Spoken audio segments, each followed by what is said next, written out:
बिस्मिल्लाहिर्रहमानिर्रहीम, अस्सलाम वालेकुम वरहमतुल्लाहि वबरकातुहू। कल बात हुई मेरी एक 24-25 साल लड़के से, मोरक्को से उसका ताल्लुक़ है। और उसको ऐसे लग रहा था कि जैसे उसको किसी ने तवीज़ कर दिए, कि उसको जन्नात हैं उसके ऊपर, या फिर उसको नज़र लग गई।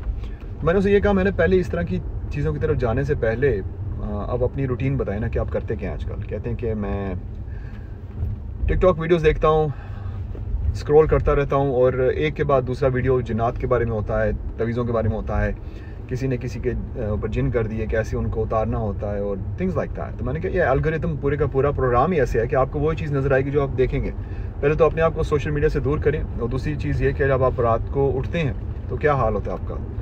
कहते मैं रात को कई दफ़ा डर के मारे उठ जाता हूँ, और एक दफ़ा मुझे ऐसा लगता है कि कुछ कोई चीज़ है मेरे इर्द गिर्द। मैं कहा क्या आपको सचमुच लगता है कोई चीज़ है? कहते मुझे ऐसे महसूस होता है, क्योंकि मैंने वीडियोस देखे थे इसके बारे में।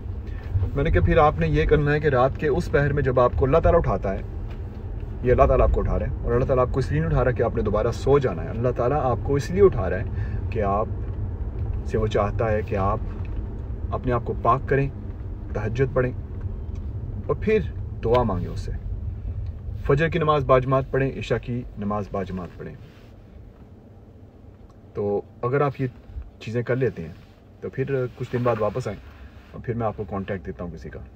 लेकिन उससे पहले ही अल्लाह ताला के ऊपर मेरा तवक्कुल इतना है, और आपका भी है इंशाल्लाह, कि आप जानते हैं कि अल्लाह ताला जो है सबसे पहले अपने बंदों की बेहतरी चाहता है, और वो सिर्फ और सिर्फ आपका रुतबा बढ़ाने के लिए आपको इस मुश्किल में डाल रहा होगा। और मुश्किल में भी आपने अपने आप को एक्चुअली डाला है, क्योंकि आप इस तरह की वीडियोज़ देख रहे हैं। अगर आप इस तरह की वीडियोज़ देख रहे हैं तो फिर जाहिर सी बात है कि आप अपने ऊपर ही ये जबर कर रहे हैं, और जब आप इस तरह की वीडियोस देखेंगे तो आपको इसी तरह की वीडियोस नज़र आएंगी। सोशल मीडिया से थोड़ी सी ब्रेक लें, और उसके बाद अल्लाह ताला की तरफ रुजू करें, अल्लाह ताला से दुआ मांगें, अल्लाह ताला के सामने सजदा करें, तहज्जुद पढ़ें, और फिर देखें अल्लाह ताला आपकी ज़िंदगी जो है वो कैसे चेंज करता है। अल्लाह ताला आपके लिए मुश्किल नहीं करना चाहता, अल्लाह ताला आपका रुतबा बढ़ाना चाहता है। कहीं ना कहीं पे कुछ ना कुछ हुआ है जिसकी वजह से अल्लाह ताला आपको इस तरह की सिचुएशन में रख रहा है।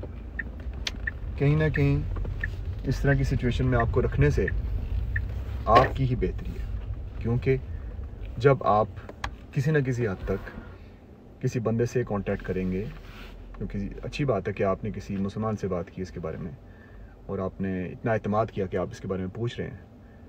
इसके पीछे भी एक राज है, और वो राज आपको पता चल ही गया होगा। और वो राज ये है कि अल्लाह ताला आपका रुतबा बहुत ऊंचा करना चाहता है, आपको अपने करीब इतना लेके आना चाहता है कि दोबारा आपको कोई भी अपनी तरफ ना लेके जाए। तो आप कोशिश करें, नमाज टाइम से पढ़ा करें, और तहज्जुद जो है ना वो पढ़ें, और फिर देखें आने वाले कुछ दिनों में दोबारा आएँ, फिर यहाँ पे फिर बात होती है आपसे। आप भी कोशिश करें। इस तरह के इधर उधर जाने का कोई तुक नहीं बनता। कभी कोई चीज़ पहन ली, कभी कोई किसी बंदे के पास चले गए, वहाँ से ये पढ़वा लिया, वो पढ़वा लिया। कई बंदे हैं अल्लाह के ऐसे, लेकिन अल्लाह के बंदे आप भी हैं, ये चीज़ ना भूलें।